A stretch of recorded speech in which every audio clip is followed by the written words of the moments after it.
ni ma koy waxee rek depuis le début yow gëm nga ni ñi cohérence territoriale moo leen yëkkati ñu bëgg a jubbanti loo xam ni waroon nañ ko def depuis longtemps peut-être.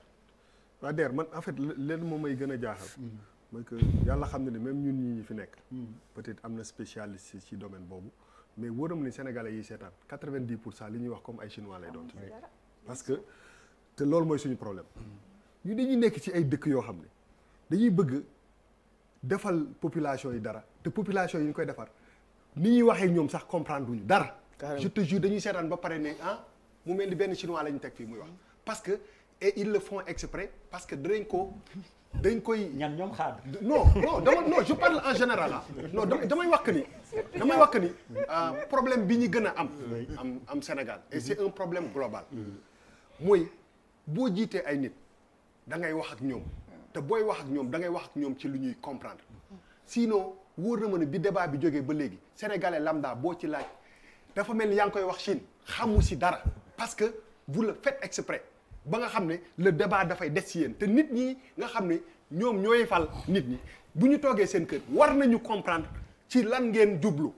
xam nga boo nee décentralisation nga romb seen cinquante nit nga laaj la lam xamuñu ko déjà changer leen loolu avant ngeen di wax dara dañu war a changer comment on communique avec le Sénégalais pour que nit ñi ngeen jël li ñu xalaat au vrai sens du mot débat bi bañ a des rek ci benn nombre nit et je pense que ça c'est très important donc et sur toute la ligne muy pouvoir muy opposition débat wu décentralisation yeeg yooyu indi leen ko ci benn langage boo xam ne population yi nañ ko comprendre sinon c'est des chinois ñun ñiy toog fi sax des fois monsieur le maire mi ngi wax mais maa ngi naan te xam nga donc dafa doy waar quoi beneen bi mooy wóor na ma ni monsieur le maire du maireu gaaya rek boo maytul kese wóor na ma ni du maire parce que bu ñuy attaqué dara dañ koy attaqué si njëlbeen moom mooy boo jëlee maire yi nekk Sénégal fii maire bu ci mën a defal sa commune dara rek c'est parce que am nga benn poste foofu feneen foofu ngay jëlee am moyen ministre de tel maire de tel ci tel la ngay DG de tel maire de tel fi ngay amee dara moom ngay jël yóbbu sa dëkk mooy boo nekk damay wax que ni boo nekkee opposition nekk maire dee nga parce que dara doo ko yor foofu la problème bii njëkk am lan la cumul de fonction loolu la ñu war a njëkk a régler qui doit être maire dafay yeewoo ci dëkk ba muy dëkk ñu muy jiite di ko gis bu ñu amee problème mu régler ko bañ a jël am ay maire du yorul benn moyen yoo xam ne jëlee woo ko ci sa commune nga jëlee ko fële foofu ngay entretenir sa commune ak ñi lay voter kon grand mérité wul nekk maire non damay wax xaw ma sax non damay wax en général que approche bi dès le début parce que bu ñuy wax ak nit ñi aussi buñ ñu nax quoi moom mooy que commune yi seen bopp ñu si gën a bëri maire ba leen di defal dara xam nañ ne xaalis boobu jógewul ci commune da ngay nekk fii yor ay moyens xamu foo ko jëlee léegi commune bi di ci dund bu week-end nga dem sa bamba maasa bu kii ñëwee nga ñëw tuur xaalis sa commune ba gars yi voté la loolu moom la ñu war a njëkk a dindi beneen bi moom mooy dëgg te ñu may seetaan ñëpp xam nañ dëgg la dañ waxante dëgg sama gars yi amuñu doole mais am na ay maire ay communes yu ndaw yoo xam ne seen maire parce que c'est un ministre de temps wala DG de temps yor budget yu rëy nga dem ci dëkk ba gis que ni moo fi def li moo fa def li te boo ko ne foo jëlee xaalis ba nga fa def mënu la ko wax mais ça pose problème donc ñun approche bi ci njëkk dañuy fausser yëpp mooy cumul de fonction bi il faut ñu waxante loolu est-ce que maire bi war na nekk ministre ba pare nekk maire est-ce que maire war na nekk DG ba pare c'est une question très importante parce que pour man ki mën a développer commune am dëggantaan mooy kii nga xam ne day basé wu ci ressources yi foofu di ko jéem a développer di def dara sinon affaire politique la ñuy indil beneen bi moom mooy que ci Afrique état yi dañu bëri doole te waruñu bëri doole man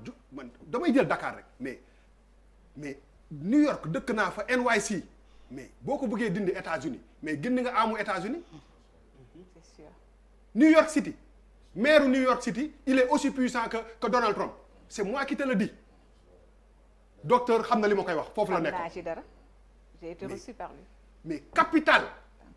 Michael Bloomberg nga xam ne ci 5 wala 6 wala 7 fortune mondiale yi gën a mag la am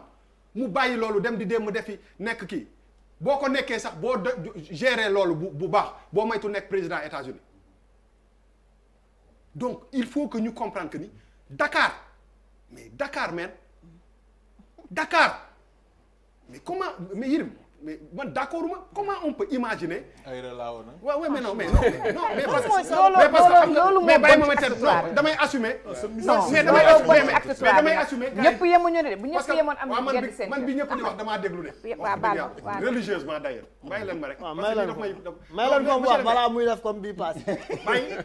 ci musique bi arrêté woon nañ la mais bàyyi bii ma déroulé. waaw dama ne parce que quand je dis Dakar mooy capitalu Sénégal. On ne peut pas imaginer ñu koy buñ ko mayu doole buñ ko wàññi amul benn acte bu état bu fi mun régime bu fi mënti nekk acte boo njëkk a posé la motivation principale mooy politique nan waxante dëgg avant tout acte yi gars yi di posé yëpp ay acte politique la fa ñuy toog bay calculer affaire yi def seen ay calcul ba xam bu ñu def jaaree fi def di saa yi ñun duñ fa toog moom fa la monsieur le maire di ñëwee parce que bu toogee ba gars yi ne bon si on découpe ça on met ça on fait ci on affaiblit lii dugg na fi génn fi c'est la réalité donc mënuñu imaginer c'est pas une question politique question de souveraineté la mënuñu waxuma sax ñeneen ñi mais damay jël Dakar parce que mooy capitalu Sénégal tey jii nii am benn maire pour man am maireu Dakar bu am doole dafa baax ci démocratie non régime bu fi nekk daf ci baax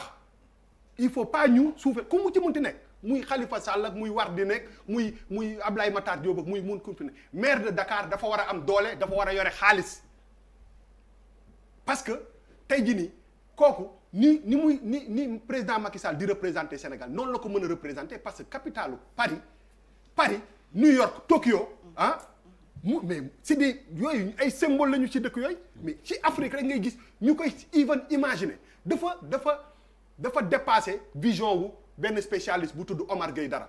mais fii rek ngay gis benn nit boo xam ne pendant 15 ans ou 20 ans mooy nekk ci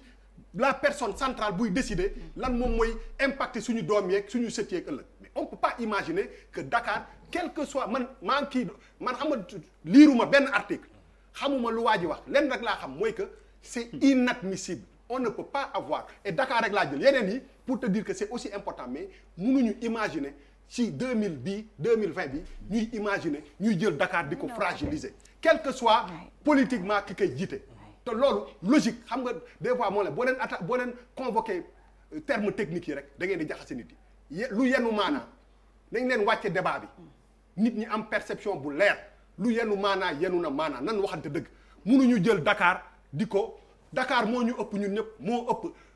maire de Dakar moo ëpp président de la République moo ëpp Dakar c'est la capitale du Sénégal dafa war a am doole quel que soit ku fa nekk ku ko bëgg a jël na nga xeex politique mbapat ba jël ko mais Dakar bu ñu toogee naan yërëm nga boo nee Dakar dindi nañ ko lu mu am mais c'est extrêmement grave. ma dëgg la loi bi moo ko def. waaw mais moom laa lay wax ni dama ne quel que soit non yërëm damay daane rek quel que soit ku ko mënti def dama ne la un Sénégal fort c'est un Dakar fort. Le maire de Dakar dafa war a nekk benn nit boo xam ne dafa war a autonome dafa war a peser ci état da ko war a bàyyi xel di ko ragal di ko seetlu bu ñu bëggee développer bu ñu bëggee bañee personnaliser affaire yi ci ay affaire parti ak appartenance politique nañ waxante dëgg Dakar moo sut politique moo sut APR sut PS sut ñeneen ñëpp nañ waxante dëgg te on ne peut pas être à Dakar et voir cette ville là ñu koy fragiliser c'est pas normal. Papis Diaw